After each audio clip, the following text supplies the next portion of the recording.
aan idinku wacay shir jaraa'id oo ku saabsan arrin soo baxday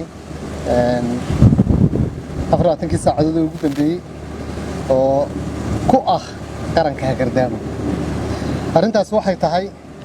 sida ogeydeen 15 December waa kii xumaaday calaaqaadka Soomaaliya iyo Kenya. wanagii u yeedhanay danjiraheennii iyo safaaraddii tiimkii naga joogay calaaqaadkiina wanagii hoos u dhignay. intaa kadib waa tii la isugu tagay shirkii Djibouti ee madaxda IGAD. shirka waxaa la saaray guddi xaqiiqo raadina oo warbixin ku soo celiyay IGAD. waxaan idinku yeelay maanta warbixintii oo soo baxday. warbixinta IGAD soo baxday aad bay Soomaaliya u soo dhaweysay markii loo xil saaray dawladda Djibouti aan walaalaha nahay in ay arrinta gasho iyadu oo ay xaqiiqaad noqoto oo ay soo aruuriso. riboodkii uu soo baxay. riboodka waxaa hogaaminaya 7 xubnood oo ahaa guddida xaqiiqaadka. waxay ahaayeen 6 reer Djibouti ah iyo xubin ka socotay IGAD. 6 reer Djibouti waxay ahaayeen ambassador Yaasiin Cilmi Buux oo ah safiirka Djibouti u fadhiya Kenya, ambassador Aadan Xasan Aadan Belelo oo ambassadorka Djibouti u fadhiya Soomaaliya, General Daahir Cali Maxamed oo general ka tirsan ciidamada Djibouti, Colonel Cali Aadan, Colonel Maxamed Barkad, Colonel Hussein Idris iyo xogayaha oo ka socday IGAD. riboodkii soo baxay dawladda Soomaaliya wuxuu ku noqday fajac iyo amankaag iyo qaadan waa wax aan loo fadhiyin oo aan la filahayn. wuxuu ka hadlayaa riboodka ama warbixinta ay guddidu soo saareen wax alla wixii Soomaaliya ay dibsanaysay ee ay sheegatay. guddidii xaqiiqo raadinta ee Djibouti ka socotay waxay ka soo saareen xukuma jiraan airspace-ka ama hawada oo lagu soo xadgudbay. waxay yiraahdeen Soomaaliya khaldanaydoo aan kala reebin diyaaradaha kuwa xamuulka iyo kuwa dadka qaaday iyo kuwa ciidanka iyo kuwa loo diray. waxay ka hadleen ciidamada Kenya inaanay imanin dhulka Soomaaliya. waxay qoreen inay arrintu tahay arrin hore oo Soomaaliya iyo Kenya ka dhaxaysay ee aanay ahayn arrintan hadda keentay calaaqaadka loo jaray. waxay isticmaaleen waxay yiraahdeen the long standing grievances Djibouti Soomaaliya iyo ka dhaxeeya Kenya ma jirin marka laga reebo arrinta badda. arrintaana runtii arrin gafa oo la khalday bay ahayd. waxay kaloo ka hadleen inaanay ciidamada Kenya ee AMISOM qaybta ka ahi ka bixin deegaano muhiim ah oo lagu dhibaateeyay markay ka baxeen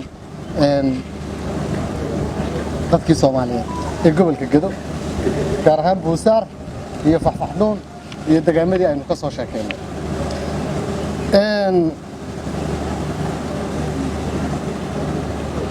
runtii markii guddida la sameeyay sidaan horeba u sheegay aad baan u soo dhaweeyay.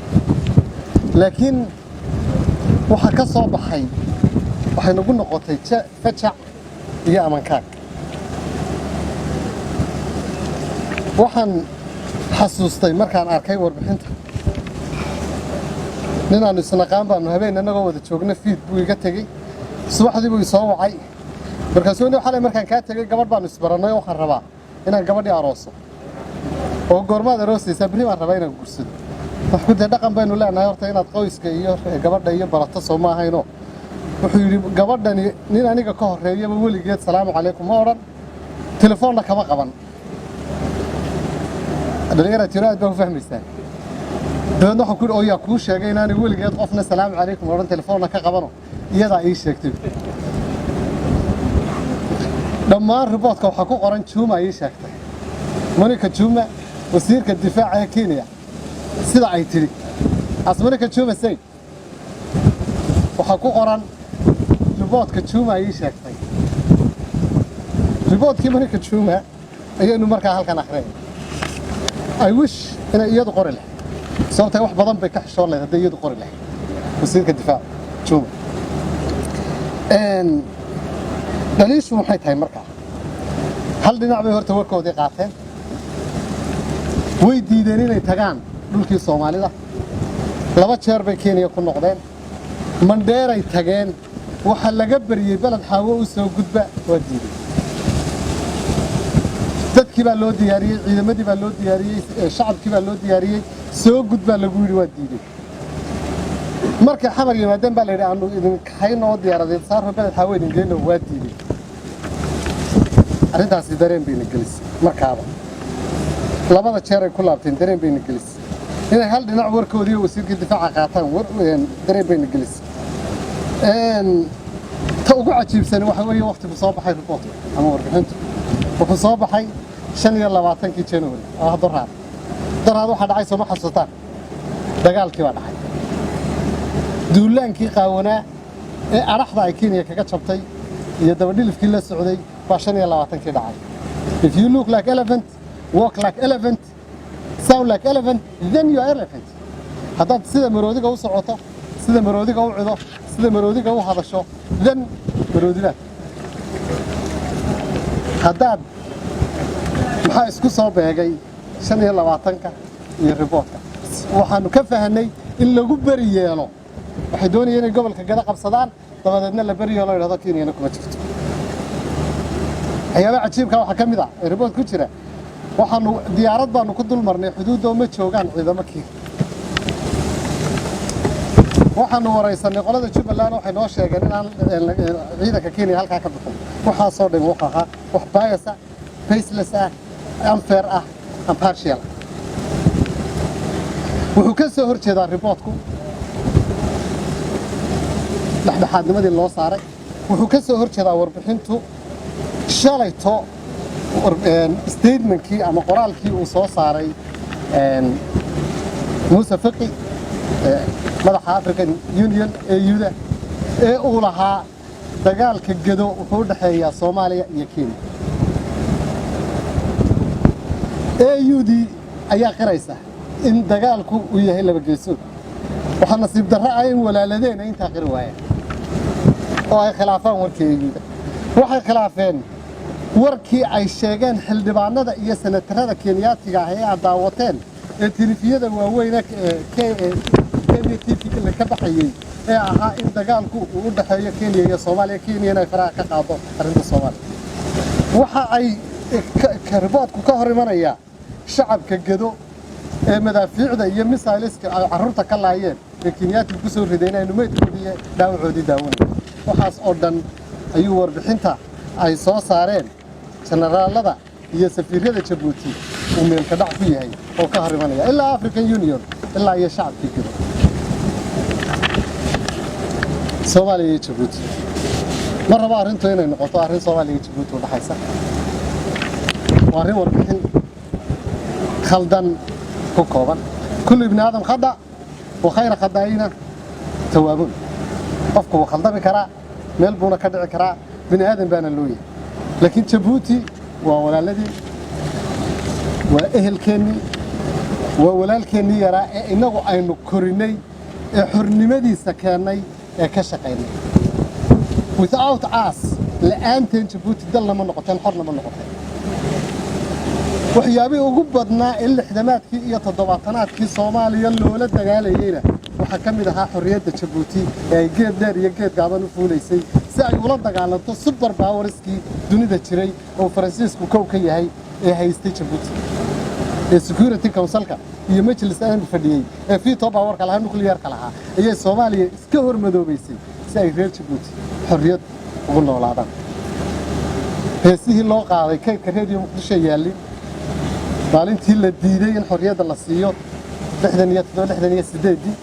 midnimadeennii mugdi gasho magaceeda ayay Soomaaliya oo dhani weer cas bay qaaday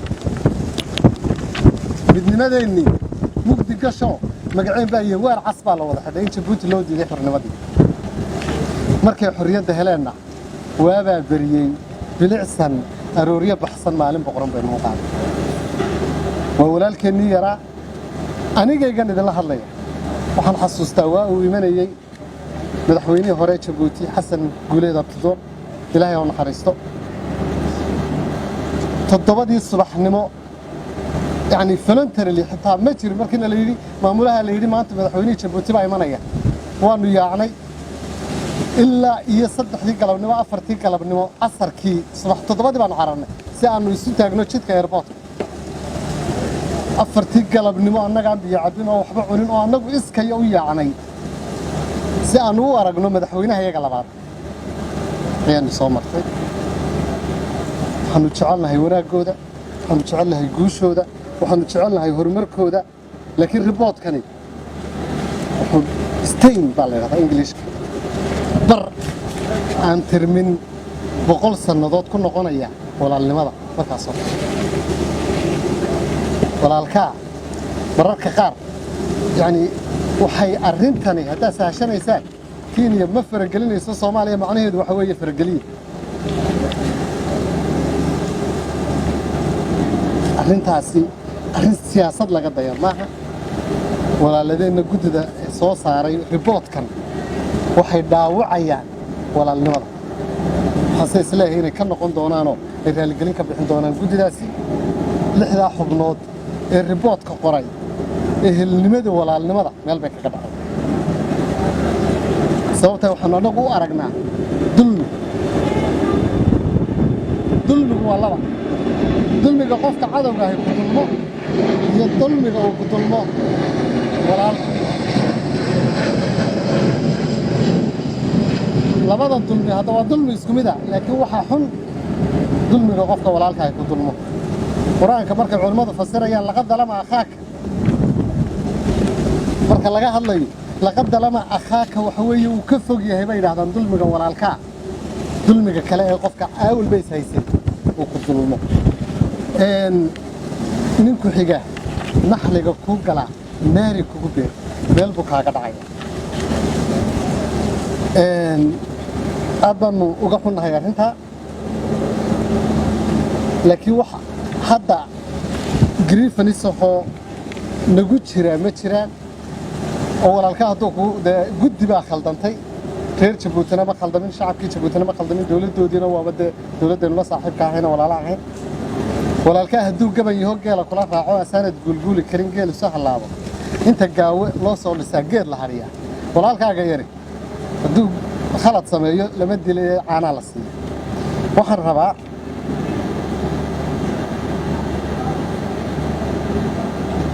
in ogaataan in Soomaaliya dulmi badan ku socdo dagaal badan ku socdo waxa dagaalkan aan ku soo gabagabeynaya statementkayga dagaalkan oo dhan wuxuu inoogu socdaana sidii aan idin sheegay daraad waa iftiinka inoo soo baxay dawladnimada iyo rajada iyo kabashada inta la inagu dilaya in la inagu haystaa waa inta inagu nabad baynu rabnaa horumar baynu rabnaa Kenya la rabnaa wanaag Ethiopia wanaag la rabnaa Charko dhamaan wanaag la rabnaa Djibouti dayagu waa walaalkeena yaraa ee inoo gacanta nahay dawladda Soomaaliyeed aynu weligeynba dadka ka xigsanayna difaacooda aynu diyaar u ahayn inaynu u dhimano nafta u hurro marka inagu mar walba waxaynu rabnaa wanaagga iyo horumarka iyo daris wanaagga iyo barwaaqada laakiin dad badan waxay rabaan in Soomaaliya dib u noqoto ay kufto jabto soo kaban weydo laakiin sidan oo kale waxay ku dhacday 1940kii dalka weyn ee Britain la yiraahdo Ingiriiska meel walba waa laga soo weeraray cir iyo dhulba waa la isaga yimi walaalkoodii Mareykanka ahaana dib u dagaalkiisa ka taago waxba waa la gali waayay hadalkii Churchill baa ku soo gabagabeynayaayo markay dadku yaabeen yiraahdeen meenu isdhiibaynaa wuxuu yiri Churchill